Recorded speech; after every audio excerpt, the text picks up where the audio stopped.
que eu estar, aqui. Então é melhor já botar, gente. Melhor já chega pra lá.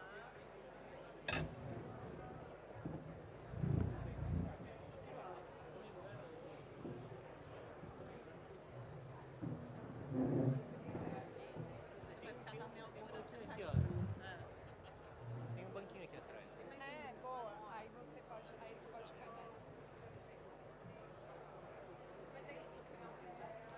Pronto. Aí você fica aqui. Você leu a bio? Você lê a biografia? Não, senão já vai acabar o tempo. Acho que você pode falar só um pouquinho de cada nome e dar os seus tempos.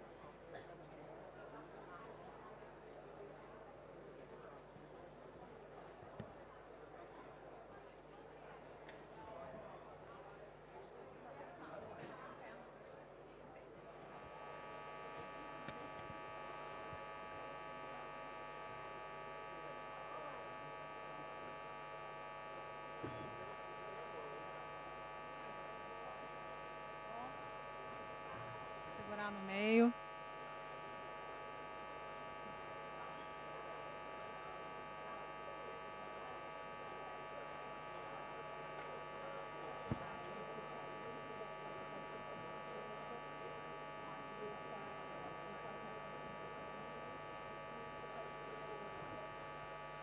Hi everyone. Let's start. Hi, good afternoon. I'm very honored and very happy to be here and to have everybody together. So let me introduce myself. My name is Ana Costa, and I'm here talking on behalf of Natura. For the ones who do not know Natura, Natura is a Brazilian company that was founded in 1969, so 55 years ago. And when the company was founded, the mission and the DNA of the company was to sell beauty products using bioingredients from Amazonia. So 55 years ago, Natura started this mission. It was not easy. Nobody at that time talked about Amazonia and bioeconomy, and today it's so common to talk about this, and that's the reason we are here, trying to make connections between nature-based solutions, between biodiversity, climate, and people. So this is what we believe, that we need to connect and to make this interdependence and symbiotic relation among these three pillars. Natura has a relationship with more than 44 communities located in Amazonia. We use more than 44 bioingredients from Amazonia. So our products, beauty products, cosmetic products, use products that we buy from communities. We don't have a transactional relation with these communities. We have much more than this. We have a partnership. They are our partners. So we invest on these communities. We invest not on the change, but in the systemic changes that we believe that needs to be done in order to create a better world for the planet. Natura, since its foundation, has some beliefs, and based on these beliefs that we started to develop supply chains in the supply chain operation and one manufacturing plant based on Pará. So since this journey started, we had done a lot, but we need to be humble to accept that some things need to be changed, that we need to do more, that we need to make a recall of our beliefs and of our actions. I used to say that when you have a purpose, it's wonderful, but a purpose without action means nothing. Does not generate any kind of positive impact. And positive impact is exactly what we need. Without positive impact, we are wasting time. And time is something that we don't have due to all climate crisis that we are facing and that we are living in our world.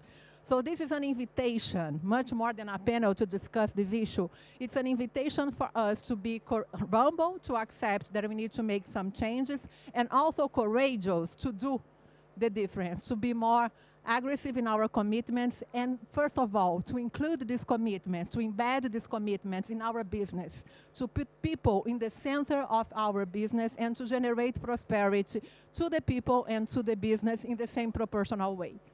So that's the reason we are here. 10 years ago, in 2014, we developed and announced our vision for 2050.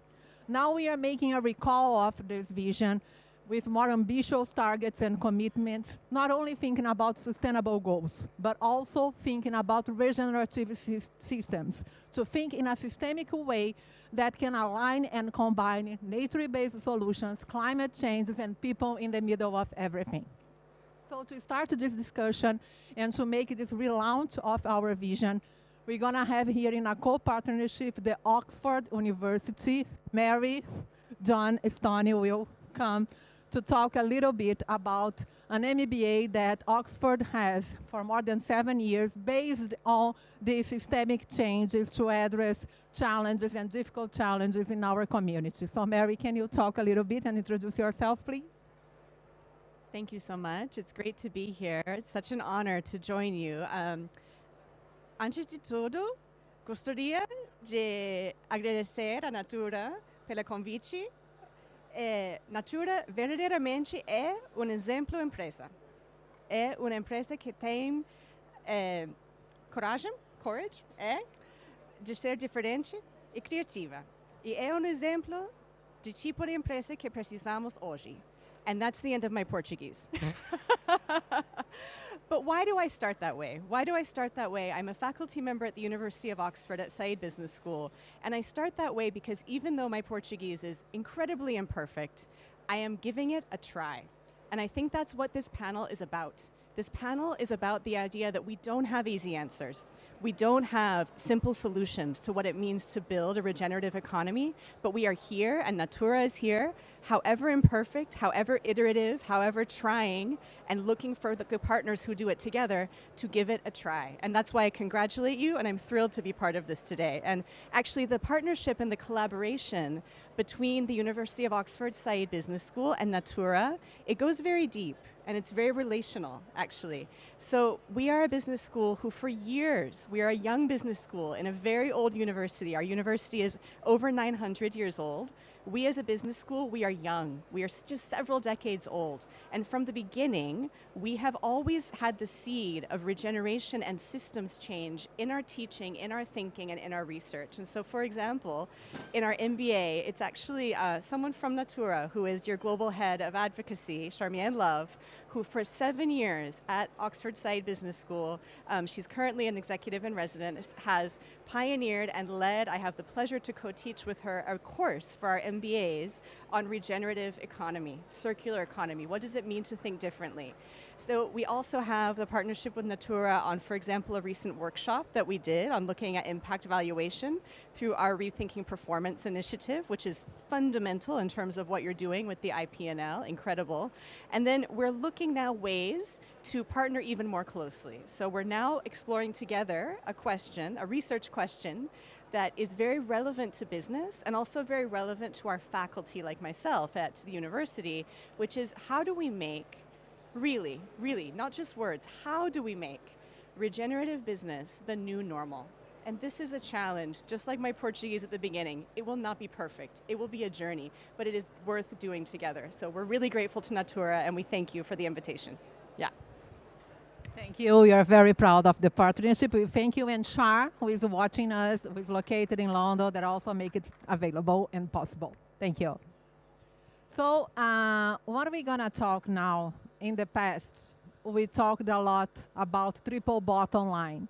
Unfortunately, John Elkton was not able to be here, but he recorded one movie, one speech, talking about the recall of the idea and the concepts that he developed 30 years ago. So we're going to see this, and afterwards we're going to talk a little bit about its impact and how we can together be courageous and make invitation for each of us to be ambitious and to make the restore of life through regeneration. Let's go.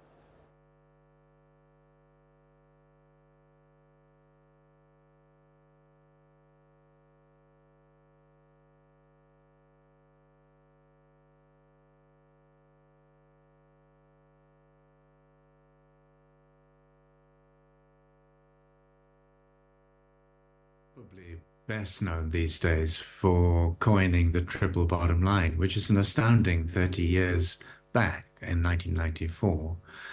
Something that excites me is that around the world, all sorts of businesses, all sorts of platforms and initiatives have embraced the triple bottom line. So economic, social, and environmental value added.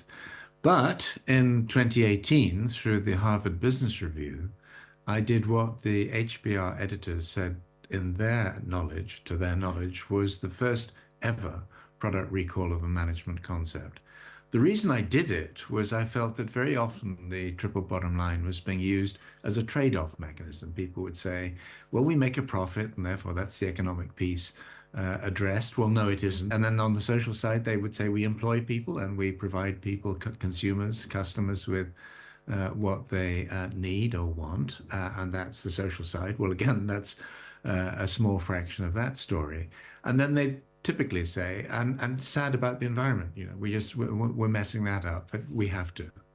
And that trade-off was not remotely what I had in mind when I came up with the triple bottom line. It was meant to be about integrated strategies, integrated approaches, and integrated approaches to value creation. After thinking it through quite hard with stakeholders around the world, what we came to as a conclusion was that in the same way that there were 3 Ps, people, planet, and profit, or prosperity, with the original triple bottom line, we now had to think about that in the context of 3 Rs, responsibility, resilience, and regeneration. And pretty much everything that had been done on the triple bottom line had been done within the responsibility frame. How can this business be nicer, better, treat its stakeholders in a more friendly way and rattle its supply chains to get them doing the same sort of thing?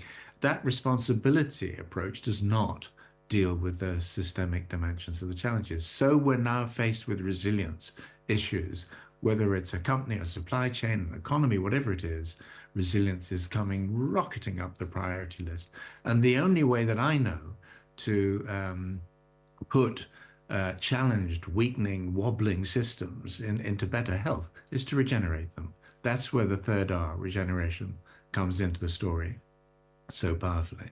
So that's where we are. I think it's extremely exciting. There are now over 9,000 B corporations around the world using the triple bottom line.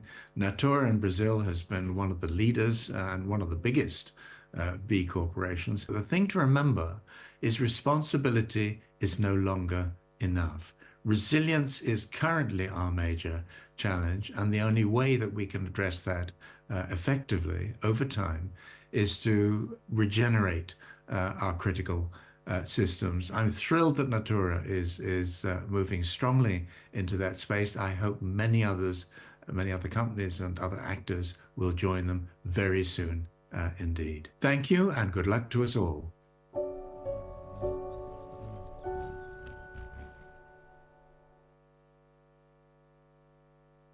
Invitation as well, that we can work together in a cooperative way. Cooperation is the name of the game from now on, so we need to work together. We cannot do anything alone. And more than this, sustainability is great, and we need to continue pursuing sustainability business models. But beyond this, we need to also pursue regenerative solutions. It's not possible to sustain some things that are unsustainable in our world today. So we need to give another step. That is talking about restoration of life and regeneration. So that's the reason we are here, to show and debate our 2050 vision and to talk about responsibility, resilience, and regeneration. And to also be ambitious with our speech, our commitments, and much more than this. Are you hearing me? Yes? Okay. Okay. If not, please just raise the hand. And much more than this, to create this collaborative world with regenerative system, restoring life and putting life in the middle of the center of our business, connecting people, business, nature, and climate. So to continue this debate, I'm going to introduce you Sergio. Sergio would be our moderator here. He's a journalist from Capital Research, specialist in sustainable and business finance. and he will lead this discussion to show our 2050 vision and to have a debate about how we can go together to the next step, thinking about COP30, thinking about Amazonia and how we can work together for a better world in the space. Thank you. Thank you, Ana. And also, please do let me know if you're not listening. Let me just give this to you. All right, so I'm going to call our panelists today. First, I would like to invite Mary Johnson Lewis from Oxford University. Thank you, Mary. Roberto Vac. He's the board president of Instituto Arapiaú in Brazil. I would like also to invite Angela Pignatti, the Chief Sustainability Officer from Natura. Thomas Lingard, the Global Head of Sustainability at Unilever. And last but not least, Malkia John. She's a COP29 Youth Ambassador. Where's Malkia? She's over here. Thank you.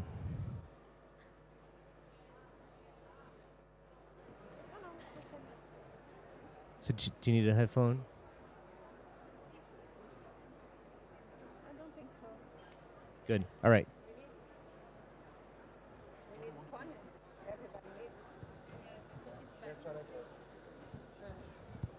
Should be it. All right. I think we're set here. So if I could just start by asking Mary Johnson, Lewis, regenerative mindset, this is something that's being talked about a lot recently. It's becoming more and more popular among companies. But could you give us some practical examples of how companies are doing that? Thank you so much. And again, the same thing. If you can't hear me, just wave your hand. Otherwise, I'll keep going. So I think that you really put your finger on it in terms of the question itself, because it really is about a mindset shift. And it's that my colleague written. Ooh, what? In the middle of the... Yeah. Better? Better? Yeah. I can't hear you guys at all. As you take here, not here because it's. Okay. It has a lot of feelings. Okay, so you hear me okay now? All right, starting over. Excellent. Obrigada. So my colleague, Professor Colin Mayer, has written very recently a book called Capitalism in Crisis, where he makes, in some ways, a very obvious point, which that because externalities are outsourced, they are outsourced to people, to communities, to the environment, the companies who actually outsource more of their costs will be more attractive to capital and to finance, right? So this is the conundrum, and this is why the mindset shift matters so much, because it is a fundamental shift around how we create value and how people and natural inputs are actually a source of value creation as opposed to something that can be extracted at zero cost, right? So when I think about what I see in terms of how practically companies are able to do this, first of all, they almost never do it successfully alone. Right? So if you find yourself as a company, I know Natura is such a leader, but you also partner, right? If you find yourself as a company doing something alone that is really targeting one of your key challenges, sustainability challenges, it's already a red flag. And so when I think about who is taking on this mindset and who is actually delivering it effectively, I think of companies who are working in collaboration with each other and looking usually into their supply chains to see often something that they share, either as something that's an input to their products. An example I know is from the built environment industry, where I know several companies who have been working for years actually to build the demand for more sustainable and lower carbon forms of aluminium. Right? Because actually currently it's something that they require as an input, and actually the market is not where it needs to be, right? So building that supply by being an early customer is crucial.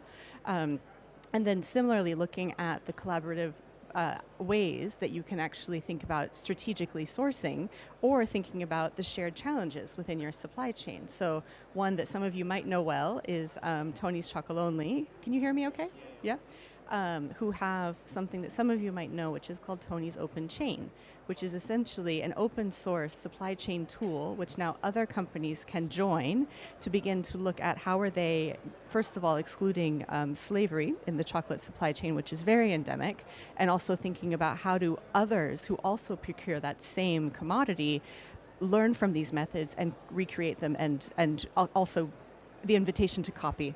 So I think that mindset shift is moving from competition to collaboration, and also from competition to the invitation to copy, just like Natura has done with the IPNL. Thank you, Mary. So now I would like to ask Roberto. You recently wrote an article with co-authors emphasizing the importance of translating these social and ecological restoration benefits into something more tangible, such as carbon credits. Could you please tell us a little bit more about this idea, and what are the next steps in this journey? Well, thank you very much. It's a pleasure to be here with all of you. Let's start considering that nature is always at the center. That's, let's say, a general discussion globally. And at the same time, we have these people at the center.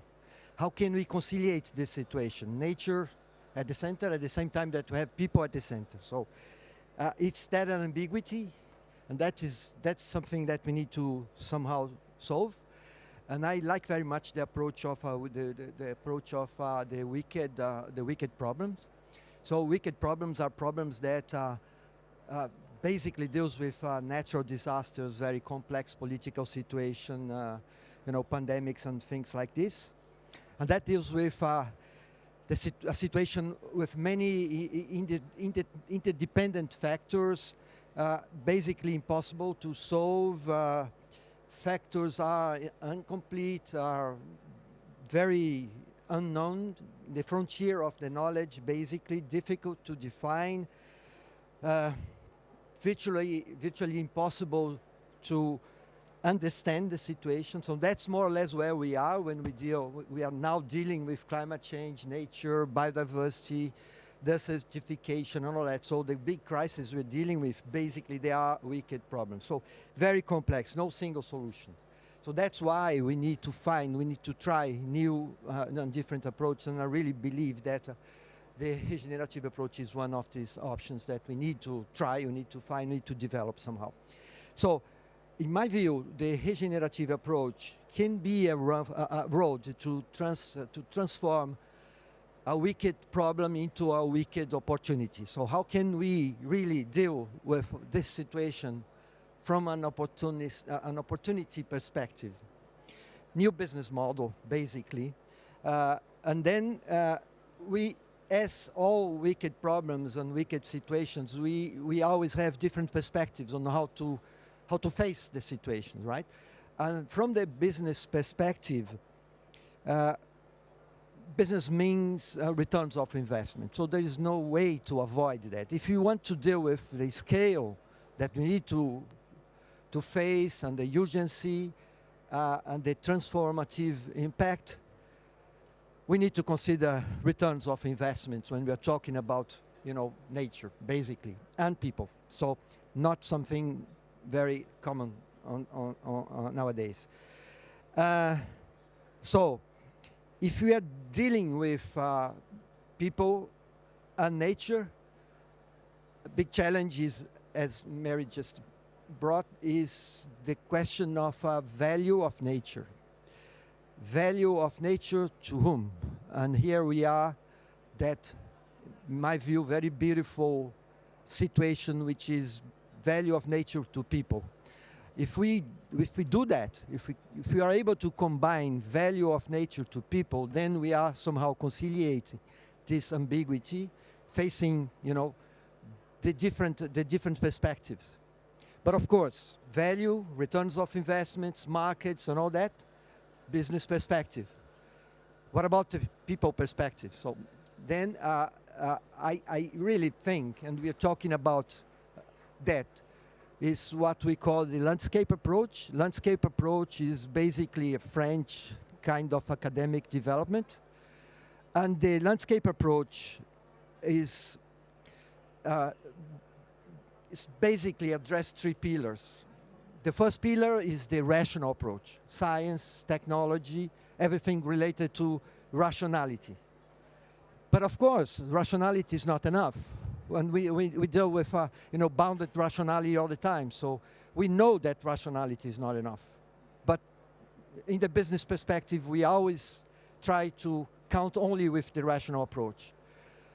The challenge and the opportunity I see is to combine the rational approach with the emotional approach. And Natura has all about to do. Natura is basically a combination of rationality with emotions. So the idea of combining at the same level rationality with emotions, with sensitivity, with the dreams of the people, with the long-term perspective, with the desires, with pleasure and all that, that can be something very interesting when we talk about a regenerative approach. But the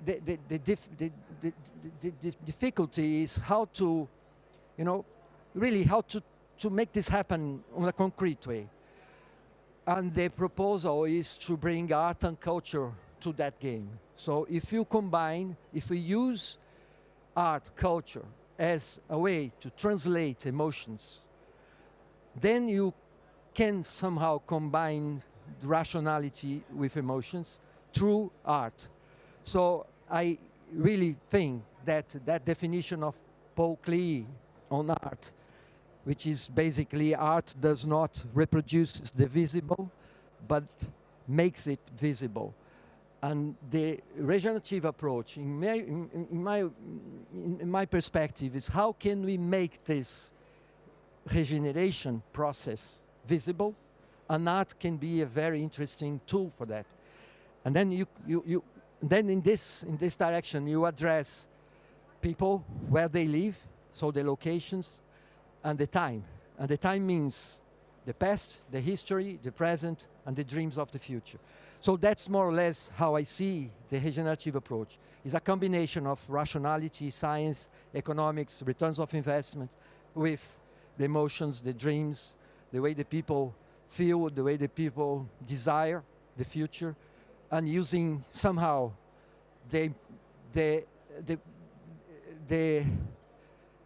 power of culture, the power of art, to combine these two perspectives that, in my view, are the way to deal with this regenerative approach. Thank you. Excellent. Thank you, Roberto. I think this is a nice segue to Angela, because Angela, she worked for a long time in the operations part of the business at Natura, and now she has the sustainability department. So, of course, maybe a little bit of a different skill sets required. So, Angela, could you please tell us how your experience in dealing with operations translated into your work, your current work in sustainability? So, the first thing I would like to share is that in Natura we have a kind of mantra. Is it okay? In which we say that we must transform social and environmental challenges into business opportunity. And by saying that, what I want to say is that sustainability in business needed to walk hand on hand. So when we are saying that we protect the Amazon, it's not because we have an ideal or because it's just the right thing to do, but this generates business to us. And it is okay to acknowledge that we are a business. So the financial part has to be okay. So my 30 years of supply chain helped me a lot to understand what are the pain points and the key places that we need to add attention with intentionality, trying to solve the real problems, no? And for that, it's a little bit difficult. And for that, it's important to say that we work quite hard to understand what are our key challenges, trying to transform from a sustainability point of view into a journey to regeneration. What is going to be much better. What is going to be this journey? Which are the key points that we need to work on, such as all the carbon footprint reduction that we gotta implement, and for that we are working so hard with partnership. The companies cannot be alone. We need to work together, the whole community of our suppliers. So we launched a regenerative supply chain alliance in which we discuss with our suppliers which are the critical points for the carbon footprint and how we are going to work on that. The second one is the partnership with the communities that we work in the Amazon rainforest. That is a positive impact. So the carbon footprint is a negative one, but the carbon, everything we developed in the communities is a positive impact. So we work hard to enhance and to contribute even more for this region and for the people that keep the standing forest, you know. And the third one that I think that's critical is to everything that we are going to decide in the company is to put people and life in the center of our decisions. So, and I will, for the next question, we are going to talk about a little bit of the integrated profit and loss that I think most part of you received. That is the way that we understood that we can measure and understand how we can evolve and measure the regeneration business. Excellent. Thank you, Angela. Now, Thomas, Unilever, of course, huge multinational company. Could you tell us a little bit about how this concept of regeneration fits into your business strategy, and what does it really mean for Unilever? I think it's going to be easier with those off, yeah. Well, thank you first of all for the invitation to join you here today. About 5-6 years ago, we did a big strategy project. We were coming to the end of our 10-year sustainability plan and wanted to build a new one. And you know, when you work in these kinds of roles, you've got a million things coming at you, people wanting you to have a target on this, a target on that. You can get very bogged down in all the frameworks and the standards and what is it we're being asked to do, and responding to the stakeholder demands in that way. So we kind of shut ourselves away for 6 months, and we looked at everything that was out there, every different kind of framework that you're all familiar with. We spoke to 40,000 employees. We ran workshops with stakeholders. We pulled all this information together, and it seemed to us that there were two big drivers to which every business needs to respond in this next period. The first is that everybody is kind of having an environmental conversation which is about doing less bad instead of doing more good. So we called that the regeneration driver. And the other thing is that economic systems seem to be broadly concentrating inequality rather than redistributing wealth. And we thought that those, you know, sustainability can be very complex and all the frameworks, but we came to the view that this was really the problem. We need a regenerative system and we need a redistributive system so that the value, whatever kind of value that is shared more equitably through society. Now, we've sought to try and build those into the principles of the new company strategy. It is hard when you are a listed equity multinational operating with all of the drivers of financial markets as they operate. But that's the tension we're engaged in. For the regeneration side, there's, I think, kind of two ways that we're trying to work through that. The first is in the forest commodities that we source. Our most significant one is probably palm oil. We buy a lot of that from Southeast Asia. And we've managed, I think, now internally to get a kind of longer term business case on regeneration of strategic palm landscapes where we source. Because I think a big problem for all of us is the timing, right? You can build business cases. Companies like ours, you know, have a typical investment horizon of about 3 years, right? We're looking at a 3-year business case. If something has a payback, you know, much over that, it's very difficult to kind of get the sign off internally. It just doesn't meet our requirements. But a lot of these business cases are longer term, so we kind of have a mismatch with what we feel in our gut is the right thing to do for the strategic long term and what looks like makes commercial sense. But I think on palm in Southeast Asia, we can now see that as a strategic sourcing landscape where we can make bigger investments, often with alongside other companies, and working with government and other local stakeholders, because the resilience question is really understood now, and we can see a kind of longer term horizon. The other one is on regenerative agriculture, more for the vegetables and other crops that we buy for our Knorr brand, which is well known around the world. There again, it's difficult. We have now big commitments. We've said that we'll have 1 million hectares, regenerative agriculture projects covering 1 million hectares by 2030, and we're making good progress on that. The business has committed a minimum of 130 million euros into those projects. But even 1 million hectares is actually, a small share of our total land footprint. And it's 130 million is a lot, but it's not enough. And we're making good progress on those. We can see real benefits from those programs in terms of reduced emissions, increased resilience, increased biodiversity. But I think I need to be honest that those programs are demonstration projects. They're at scale, but there's no way in the current commercial model you could scale that to everything we buy with the commensurate level of investment. So we're doing that as a way to show that it is possible. There's other kinds of value, whether that's resilience or biodiversity or other things that are incredibly important that come back to the world as a result of doing those. But we're going to have to change the rules of how agriculture works and is funded and get everybody on board to do that if that's going to really scale up. Very good. Thank you, Thomas. Now, Malkia John, she's a COP29 Youth Ambassador. So you're the voice of the future, of course.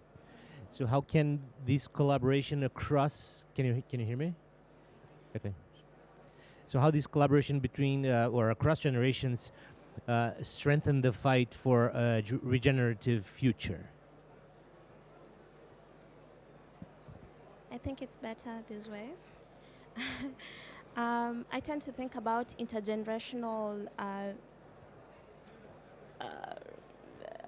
intergenerational conversations as generational partnerships, and creating a cycle of the older generation has a whole bank of wisdom, as seen here from Mary and Roberto.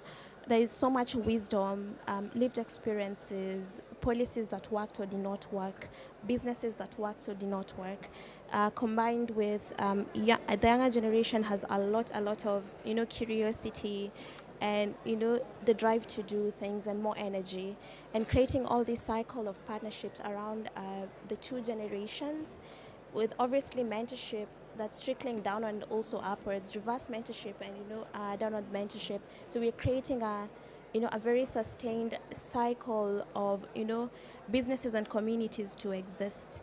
Let's also not forget that the young people are tech savvy, so they do understand tech better, I would say, than the older generation. Yet the older generation has a lot of knowledge. So how do we translate knowledge that has spanned decades to solutions right now? Yes, and one of the most regenerative element is knowledge. Knowledge is passed down to communities. It is passed down generations. Knowledge can span centuries. And so all these intergenerational partnership, knowing that there are two different generations, yes, but we are all sharing the same problem. We are all sharing, the same world. If you're looking at the climate crisis, we are all in the same space, having different kind of skill sets. That's how I think about partnership. Great, excellent. Thank you, Malkia. So let's go back to Mary. Natura, of course, Natura's business has this unique characteristic of having the direct selling from consultants, as we call them. So could you please tell us a little bit about the insights that you have from your study with Avon in South Africa? And it showed that direct selling can reduce inequalities and empower women. So could you please share with us a little bit of the key insights that you had from this work?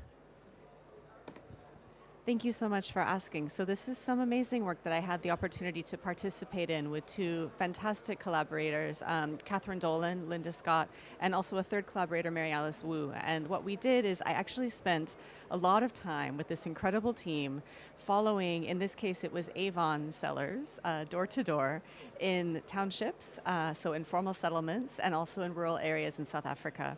And the question that we wanted to ask was, what is the link between the kind of engagement that these women have with the company and any kind of way that we might be able to measure or understand something as powerful as women's empowerment, right? So we know that women's access to finance is utterly crucial, but it is not in and of itself empowerment, right? And so we wanted to understand, what does the engagement with this company mean?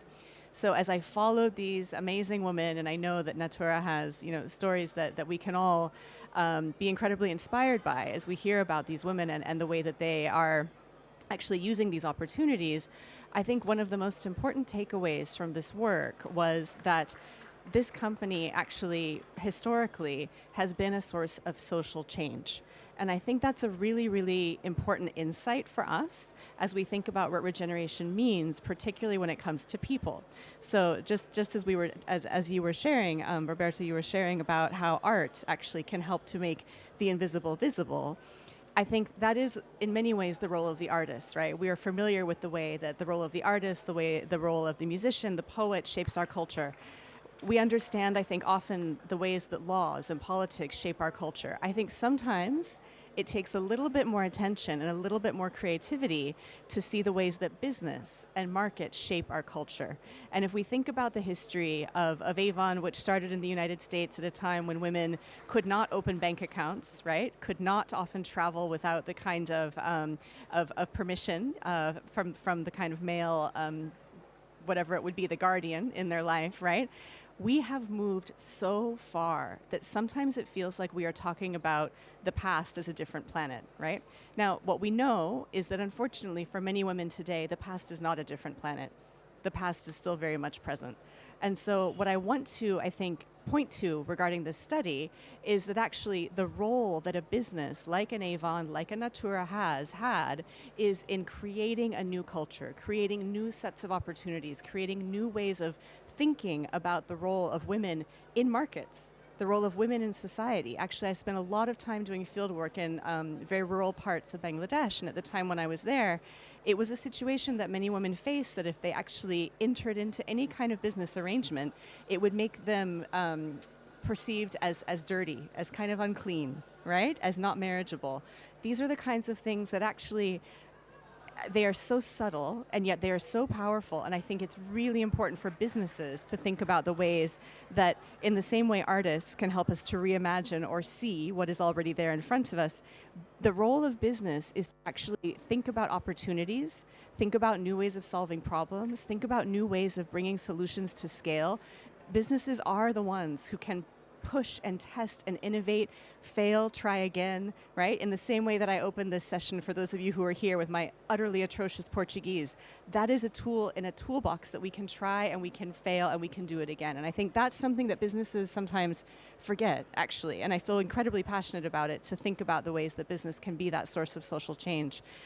What we also learned with that study is that, as all of us in this room will know, finance and access to finance was not enough to change these women's lives.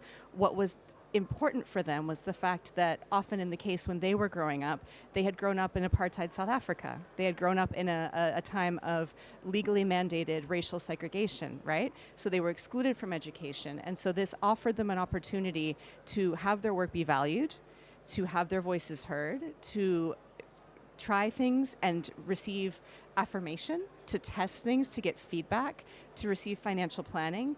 And all of this built confidence. And I think that sometimes we forget that actually that confidence and the way that business can be part of building confidence for people and rebuilding their sense of self and who they are, their efficacy, their ability to be agents in their lives, we can't underestimate it. And so I want to see this kind of work continue. So that's what I would say from my study with my amazing co-authors. Yeah. Thank you. And I should just note, and probably the Brazilians in the audience will tell you your Portuguese is excellent, by the way. And the Muito next obrigada. question I'll have you answer in Portuguese.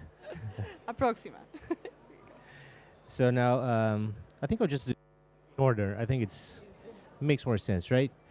So Roberto, many different standards and reporting frameworks for climate now. Some of them will be mandatory in Brazil also. They integrate carbon, tons of carbon, but the ethical, emotional, and spiritual considerations are left out. So I'm wondering how companies can bring this into their culture and into their methodologies, their own, the way of work in a practical way. Well, I like this this idea of Pavan Sukodev on the 3Ds. We move through either disaster or decree or design, right? So we are now basically moving through a disaster, so the climate disaster. So companies try to adapt, and that's basically the adaptation strategies. We are getting more and more connected to the decree process, which is carbon taxations, new accountability systems, and all that. So this process of, this idea, and I like that idea that finally the accountants will save the world. So this concept of the new accountability systems, I really think this is important. But that's basically decrees, right? And then you have design, and here we are talking about this regenerative approach. The ideal situation would be not to count on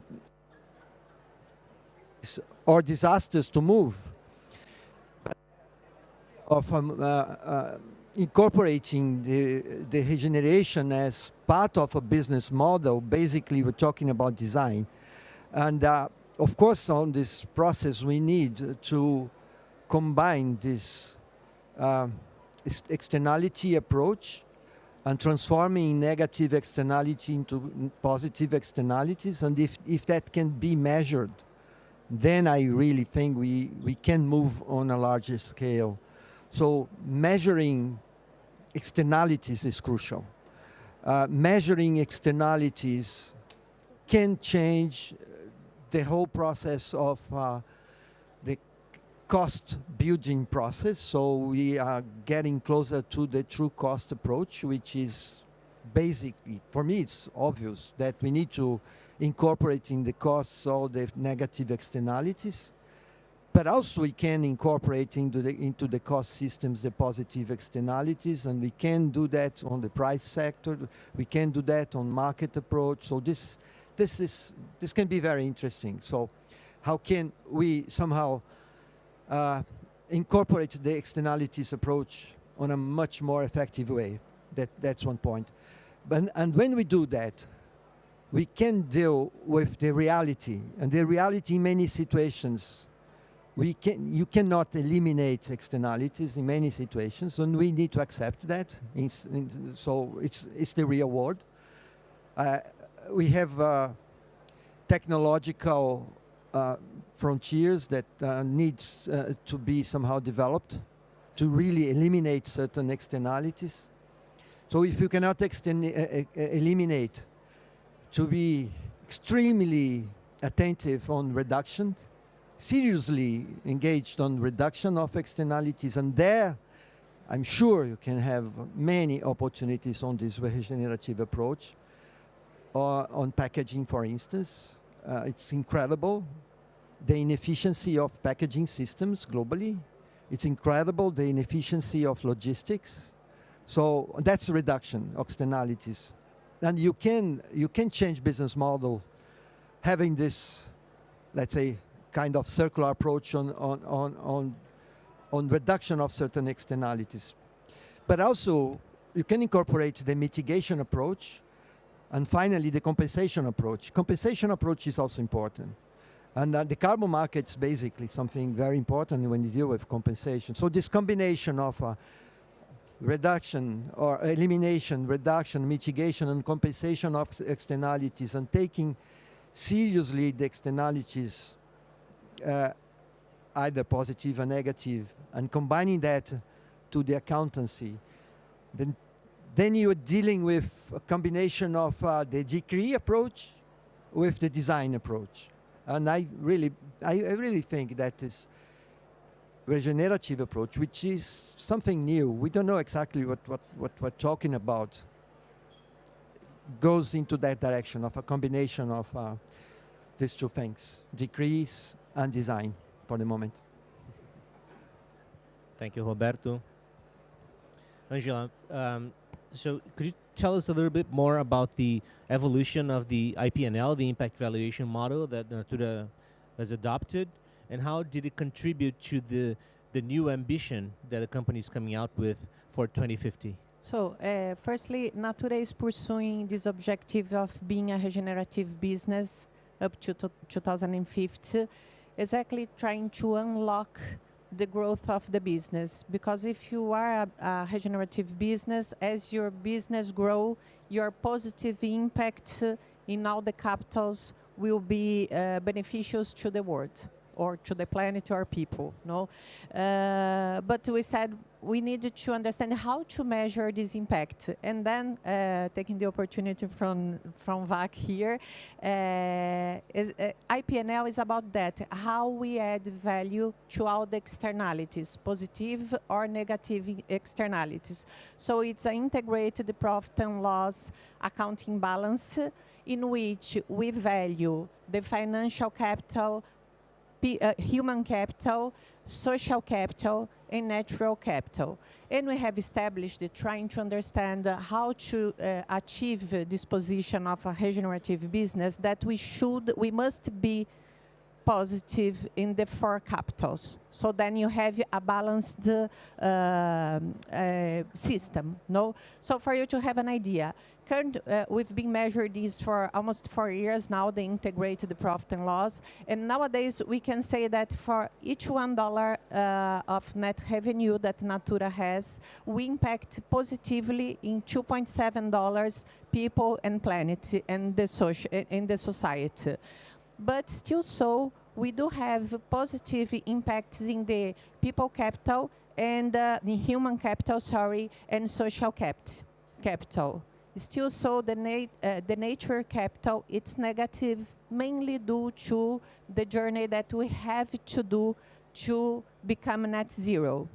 So why is it so important, this tool? Because it gives us the right understanding in which pain points we should work. So for us, it's quite clear that we have all the decarbonization to reduce or eliminate the carbon footprint for the whole company. So scope 1 and 2 that we are committed to be net zero up 2030 and being net zero up 2050, the total value chain.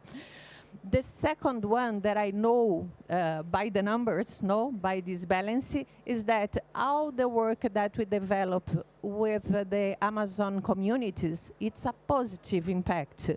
So by doing each time more of that, I will increase the positive impact in this capital. And as Mary commented here, we have the Human Development Index for our beauty consultants, and now we have already integrated Natura and Avon brand. So for you to have an idea, in Brazil, in the whole Latin America, we have almost 4 million people selling our products. We understand quite well which are the levers that we needed to work with this community, trying to enhance their social development by pursuing the living wage, education level, the health, citizenship, and things like that.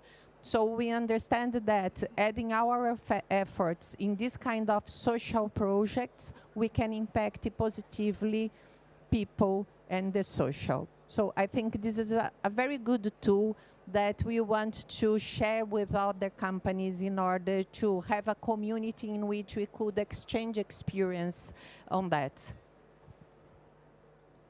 Thank you, Angela. Now, Thomas, you mentioned that Unilever is a publicly traded company, of course, and you have to answer to your investors. So I'm wondering, they understand, again, coming back to the carbon, which is the main theme of this conference, I think investors understand carbon right now, probably, or they should. I'm wondering, how would you gauge the level of understanding of nature in this regenerative work that you're doing, and how will we be able to have these projects approved? The ones that you mentioned, 1 million hectares is a lot, but it's in the global context it's basically nothing. Let's take that off. I'm not sure that it's wildly different between climate and nature. I think they understand carbon, but I still think that the integration of carbon into valuation models on a long term is still challenging.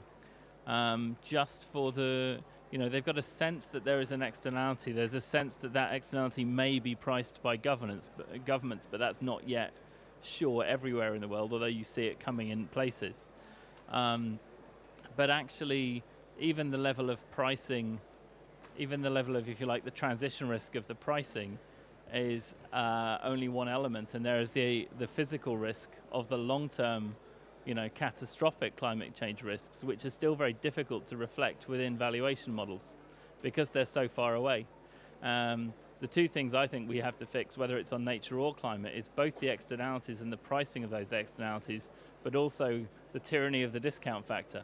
Something that is very, very, very, very bad, a very, very, very long way away in time, is worth absolutely nothing on the P&L today because of the discounting back.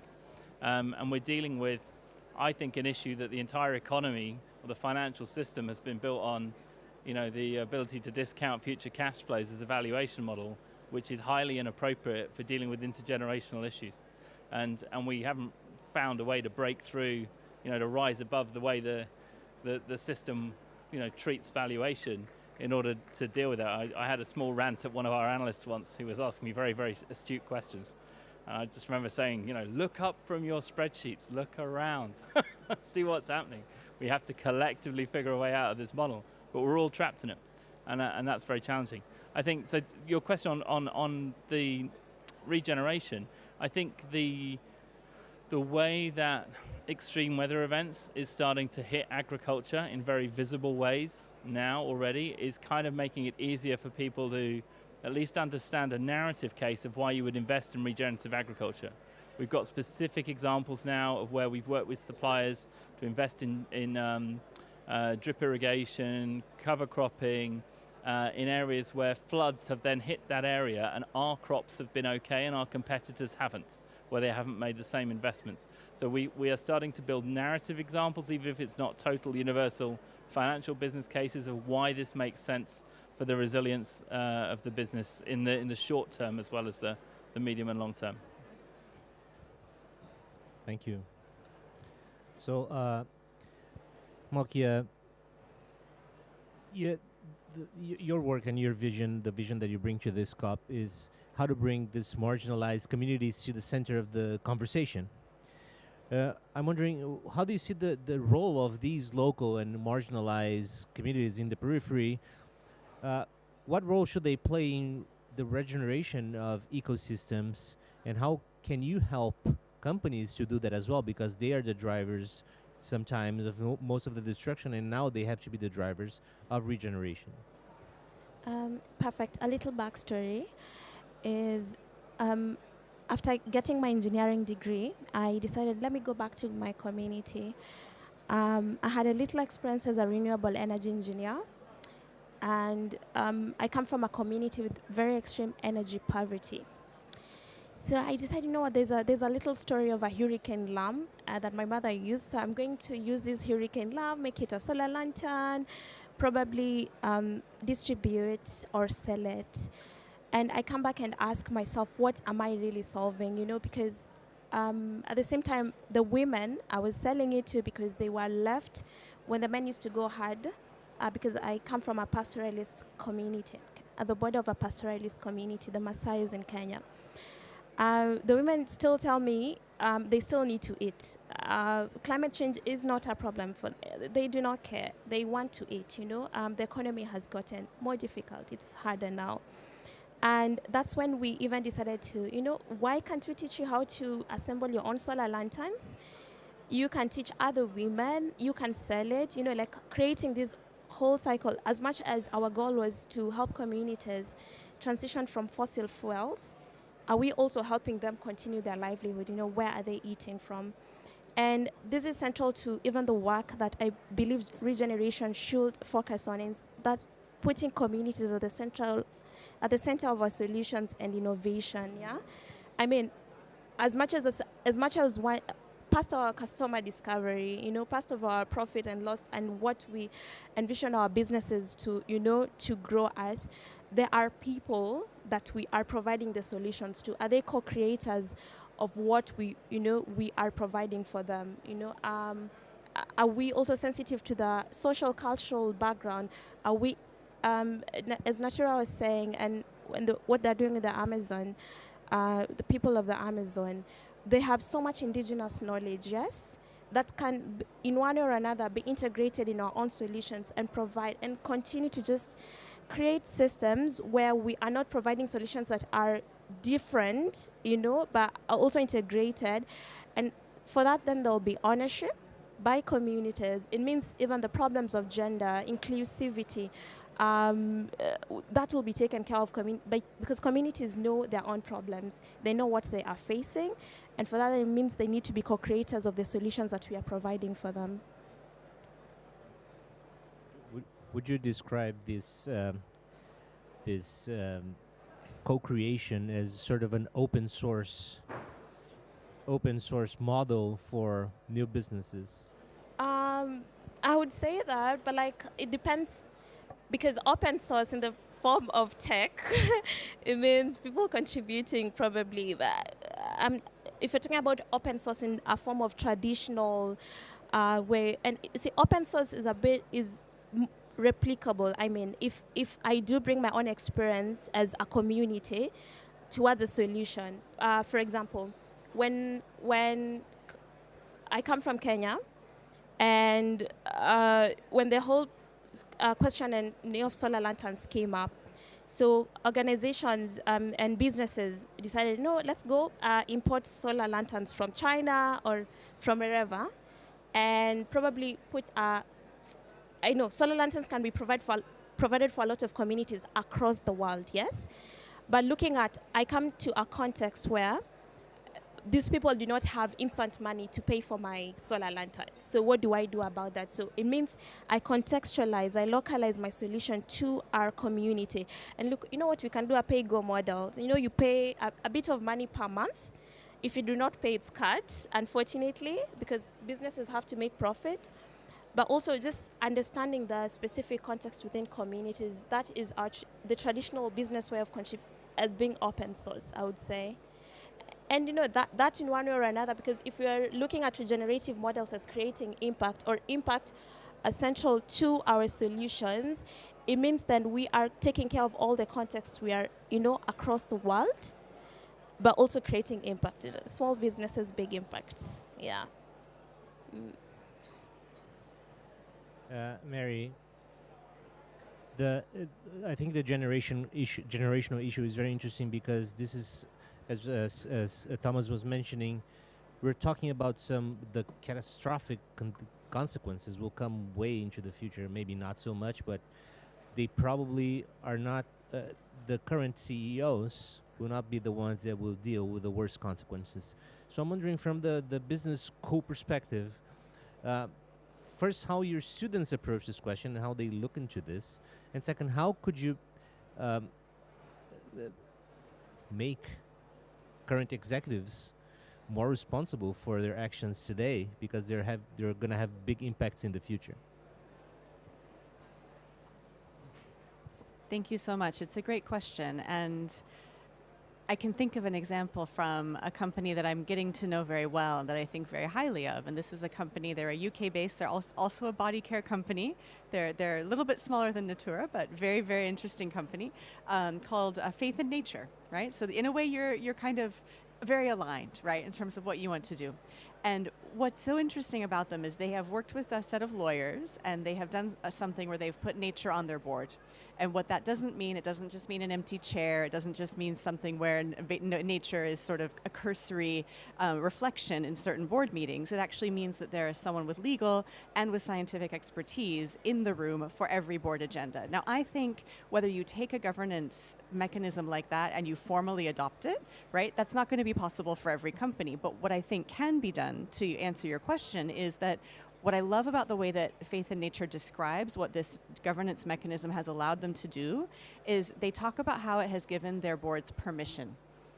And I think that is the key, is that actually when you're in a boardroom, when you're in a context where people are making sense of the kind of wicked problems and complexity that we've been talking about here, what are the ways, whether it's through new insights, new governance mechanisms, new sources of knowledge on the board, right? Whether that's an increase in scientific knowledge on your board, an increase in youth voices on your board, an increase in the voice of policy, maybe, in terms of thinking about how does this align to our social license to operate, right? Those are the kinds of voices that can be in boardrooms and that are so often not.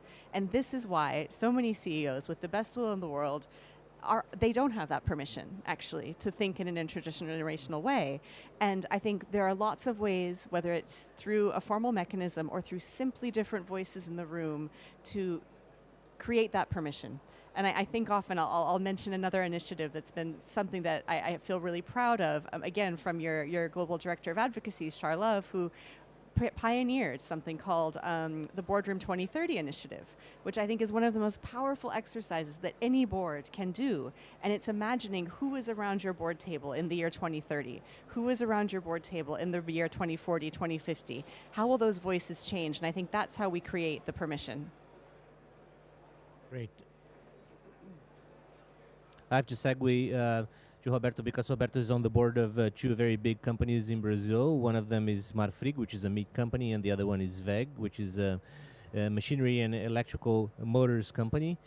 So tell us, what is your perception? You don't have to tell us anything secret or confidential from your board meetings, but tell us a little bit about how's this discussion happening inside the boardrooms. Well, type of discussion is finance. So that's basically still the main drive in boardrooms. But what I see is more and more the desire of let's say boards to tackle, to get closer to this type of discussion we're having here. So that desire is there, and that can be addressed by the creation of effective sustainability committees or advisory boards, committees to the board, where you can have at that level more diverse group of people. So diversity absolutely crucial. There's no way to deal with all those challenges without diversity. And nature is all about diversity. And basically boards try to think on a very simplistic way. So when we deal with this type of wicked problems, very difficult to solve, very difficult to understand, that's more or less the expectation of board members to address and to deal with a different problem. So simplify that for me, and then I can make a decision. And that's not possible on on complex situations that similar to the ones we're dealing. So it's a question of understanding that wicked problems you don't solve, you govern. So this difference is of major importance. You just don't expect it to solve, and there's no decision that will find a final solution for this type of situations. But you need to be continuously involved on the governance of this type of situation. And being involved on the governance of this type of situation, and that's more or less what we try to do at Marfrig and those companies' board, is combining the board level with the different committees, and in the different committees to address the diversity. So diversity absolutely crucial on this process. But you cannot have all spectrum of diversity into the board. So you need to count with this type of instrument. So for me, that's the key point. Really understand, they need to understand that this type of situation you don't solve, you govern. Govern is about diversity, and the other key word is a permanent relationship. Permanent relationship is not something that also you solve. You know, situations like dealing with indigenous community, sometimes very difficult to understand, enormous cultural differences. So somehow they expect that you go there, or sustainability guys, they go there, please, and be asked to solve the situation or the conflict. And of course, this cannot be expected. So the answer for that is we will not solve that.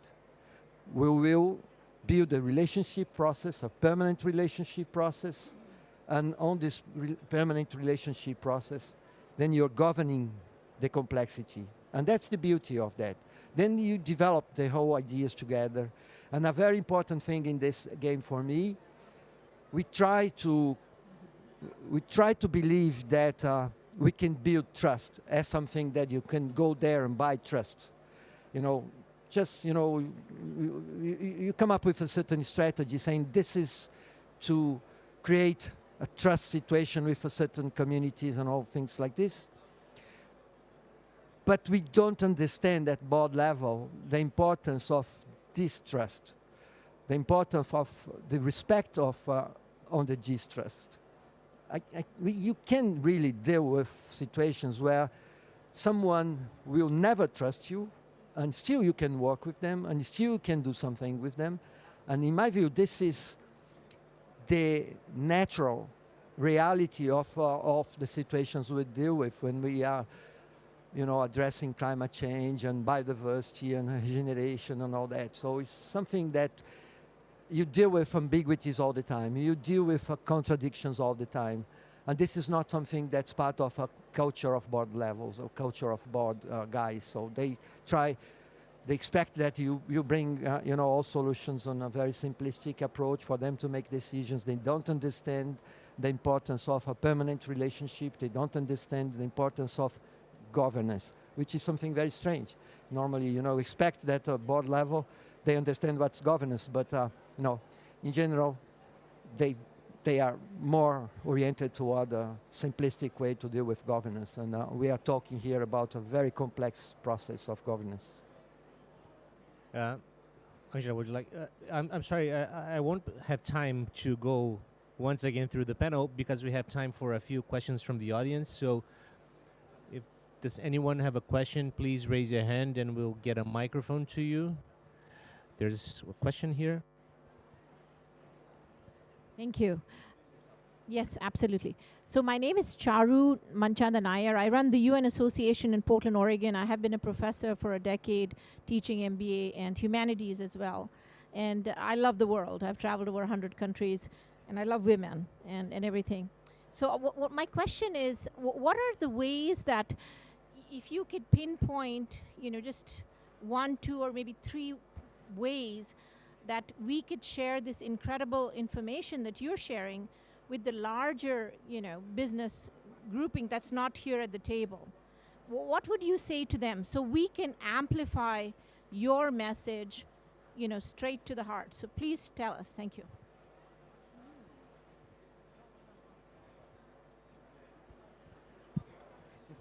Well, it's a difficult question. Oh, we've been trying to amplify by being as much as possible in our conferences, trying to talk with people, trying to be in the press, spreading everything that we've been doing as a company. And I think partnership, most of our initiatives. No, so for example, the partnership that we have with Oxford is studying at in a deeper understand what it is regeneration is one of our main goals. But I would say we accept, how can I say, tips on how to do that, because it's not easy, you know, and sometimes we keep asking ourselves, we need to talk with people that does not work with sustainability, that is outside with all the people, the normal people that work in different areas. We are trying hard. We do at Natura use our direct sales model to educate our beauty consultants in order for that to be this person that could share the information with the society, with their clients. No, this is something that we use these 4 million people that work together with us, trying to share what is the climate change, how to use a more recyclable packaging and things like that. But we do accept tips from you guys. I don't know if someone can help. No. I can say something that I think is quite unique about the way that that Natura is thinking about the IPNL. So something that you mentioned is the idea that actually one of the components that they are looking at is actually citizenship. So I think one thing that's very interesting is we can have these sort of debates that I'm sure you've heard in all the countries you've gone to of what is the role of the market and what is the role of the state, right? And we want to put these in little boxes and put them separate from each other. And I think what we're understanding with the kind of wicked problems and complexity that we're discussing is that actually businesses have an impact on how people show up as citizens, and citizens have an impact on business. So I guess that would be my message, is to try to think outside these boxes, and the same is the challenge for policymakers and for business. Yeah. Great panel. I had a question to all of you, or whoever can answer. Any examples of success? I mean, I liked how you simplified, Roberto, the attitude of the board should be, simplistic. Introduce yourself. Yeah, I'm Khalid Naguib with Hydrogen Egypt, and we have a conference February 18, 19 in the Mediterranean Hydrogen Summit, if you want something. So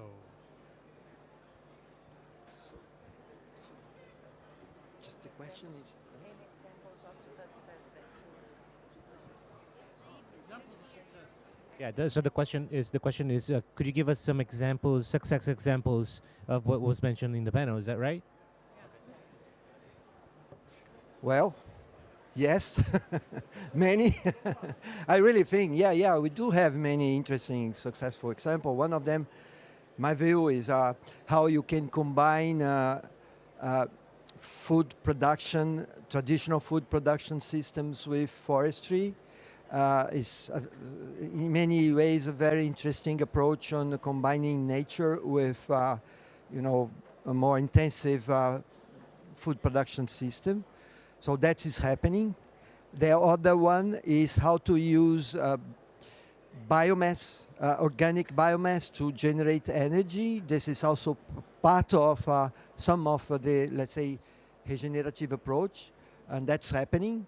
For instance, in Brazil, we are enormous, large food commodities producer with an enormous amount of remaining biomass that can be transformed into fuel, and you can use that to run all your machines at farm level. So this type of situation. So that's really happening in many cases. Yeah, but we still have more interesting examples.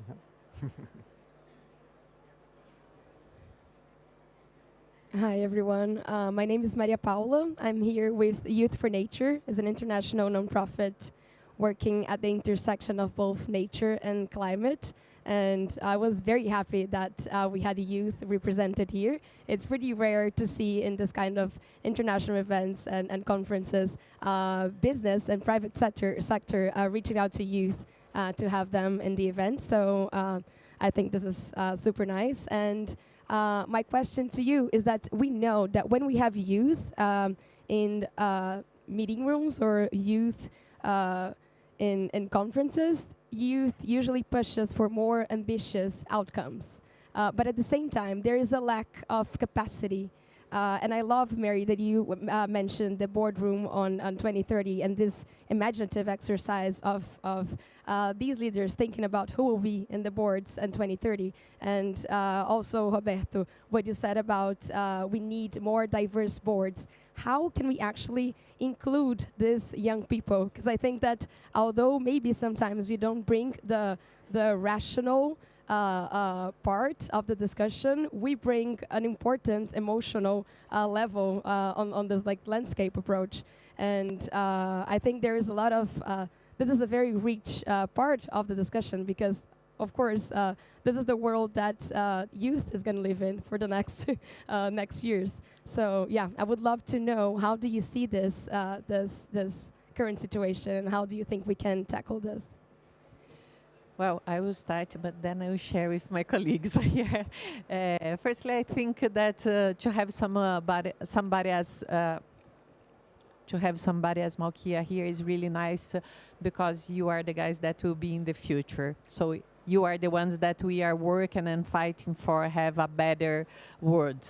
No, and moreover, you are the inspiration. So we are all talking here, but Malkia had a very high level of inspiration for all of us. No, but I think we need to try to influence. So to have a diversity on the boards, I think we needed to discuss. We needed to show that the diversity of people, not just youth, but bring on the table different perspectives will help the companies to be more strength, to be more prepared and resilient for the future, and also understand who is going to be their real consumers, no? Because companies need to get prepared for the future, and the way you think should be this inspiration and should be the way that we drive business for. Please. Thomas. Yeah, just to come in on that point, I talked about the strategy project we ran to do the big reset on our strategy. We knew it was really important that that strategy was owned by the business, so we asked the board to nominate their best people to be on the council governing that project. And originally we asked them for a kind of senior vice president from each of the markets, each of the business groups, brands, and so on. So we had a group of about 20 people. And then we asked each of them, we want the name of your best person under 30 with less than 5 years experience within Unilever to also be on that board. And we get everybody an equal vote. So we had a team of about 40, 45 people, some of them very old, some of them very young. And then we put them together in groups to work this through. And it was, I think, a big part of where we got to. Yeah. Just give you two examples. One case is Marfrig, for instance, the daughter of the owner of the company, started as a very active member of the sustainability committee when she was 18, and she's a very active member now with 21, and she already participating in the third COP, so completely engaged on this agenda, very influential in the family, and really giving an enormous contribution on how she really sees the future of the world. This is a very concrete example, but another one that's very interesting for me is a big company as well who created a kind of a youth board, and they are basically members of the different families, but not only, they also have independent youth board members, and the role of this board is every year to bring to the board their perspective on the future. So they work the whole year analyzing the big, the major trends in the world, analyzing how they see the future. And this is something very serious. It's not something that, they come together and come up with some ideas. So they work the whole year as board members with a very, very concrete routine on how to analyze the future of the planet, and they bring that to the board every year. And this is something very interesting, very concrete, very tangible. So I really think you may have very interesting and creative ways to engage youngsters on this governance systems. That's why I prefer to use this concept of governance systems instead of only the board. The board is one part of a governance system. And we need to understand that for the challenge we have, even the diversity of board bodies is also important. So it's a combination of different approaches on the governance in general. So this will conclude our panel. Malkia had to leave a little bit earlier. She had another panel to go to. I would like to thank all the panelists for this amazing discussion. And we'll show on the screen now a QR code you can scan and get more information about Natura's 2050 vision. That should, yeah, it should come up at any moment. You know, these technical difficulties are, we have to have them. So, yeah, and then you can, you know, amplify and, you know, disseminate the idea. So let's give a hand to our panelists, please.